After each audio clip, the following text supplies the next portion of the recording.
இருக்கிற டைலாகை ஏன் சொன்னேங்கிற மாதிரி பார்க்குறாரு அவர். பட்டு இல்லாத டைலாகை வேணா சொல்கிறேன். இப்போ நான் இந்த 2 ஹீரோயின் இந்த படத்தில் ஒரு வாட்டி கூட என்னை பார்த்து ஐ லவ் யூ சொல்லவே இல்லை. ஆனால் டெய்லி காரத்தால் ஷூட்டிங்க்கு வரும்போது காலையிலையோ நைட் ஷூட்டிங்கோ எதுவாக இருந்தாலும் என்னை பார்த்து ஐ லவ் யூ சொன்ன ஒரே ஆள் ஜோஜோ தான். எங்கே பார்த்தாலும் I love you sir, good மார்னிங்லாம் சொல்ல மாட்டார் எனக்கு. First I love you sir தான் சொல்லுவார். ஸோ அதனால் கொஞ்சம் மனசை தேர்த்திக்கிட்டேன் நான். போனால் போகுது, அட்லீஸ்ட் நம்ம ஆள் இருக்காரு நம்ம சொல்லுவாருங்க. இப்போ அசோக் செல்வன்லாம் சொல்லிட்டு இருந்தார், ரொம்ப ஆச்சரியமாக இருந்தது. எனக்கு என்ன ஆச்சரியமாக இருந்ததுன்னா, என்னுடைய ஆரம்ப காலங்கள்லாம் ஞாபகம் வந்தது. பெரிய பெரிய நடிகர்கள்லாம் இருப்பாங்க, பாலச்சந்தர் டைரக்ட் பண்ணிட்டு இருப்பார். ஒரு விஷயம், அந்த டைலாக்கு முன்னாடி எப்போ எச்சி முழுங்கிறது எப்போ முழுங்காமல் இருக்கிறதுன்னு ஒரு டவுட்டு வரும். அதுலேருந்து ஆரம்பிக்கும் என் டவுட்டு. அதெல்லாம் இல்லாமல் இருந்திருக்கலாம் அவருக்கு, பட் நாங்கள் பார்க்கல.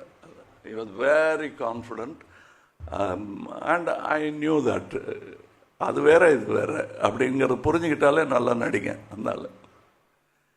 அதனால் மலைக்கக்கூடாது. அது நடிகர்கள் பெயர் சொல்லக்கூடாது. ஒரு பெரிய நடிகர் இன்னொரு பெரிய நடிகரை, புதுசாக வந்த நடிகரை வாழ்த்திருக்காரு, பயப்படாமல் நல்லா நடிங்க.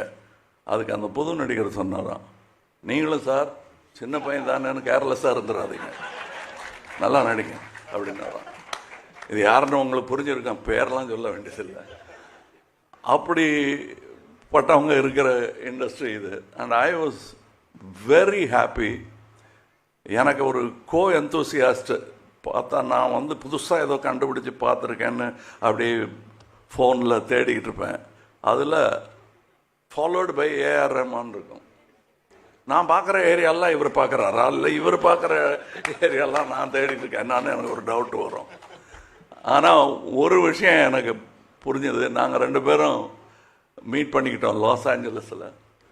when we met there, we didn't go ஒரு cinema together. We saw a cinema, Oppenheimer, and then we went to the cinema museum.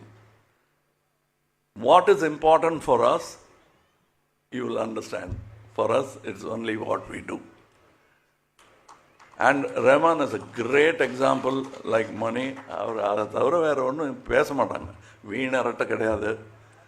So கொஞ்சம் ஹியூமர் கம்மியாக இருக்கும். ஏன்னா அந்த ஹியூமருக்காக வேண்டாத வார்த்தையெல்லாம் விட்டுருவோம், அது விடமாட்டாங்க. 2 பேரும் ரொம்ப கேர்ஃபுல்லாக இருப்பாங்க. ஸோ என்னை பொறுத்தவரையிலும் எல்லாரும் சொன்னாங்க, இவங்க 2 பேர்கிட்டருந்து கற்றுக்கிட்டது, நான் இவங்ககிட்டேருந்து கற்றுக்கிட்டது கொஞ்சம் கம்மியாக பேசணுங்கிறது அப்படின்னு நினச்சிட்டு இருக்கேனே தவிர, பாருங்கள் அது ஒன்றும் வேலைக்கு ஆகலை நினைக்கிறதோடு இருக்குது.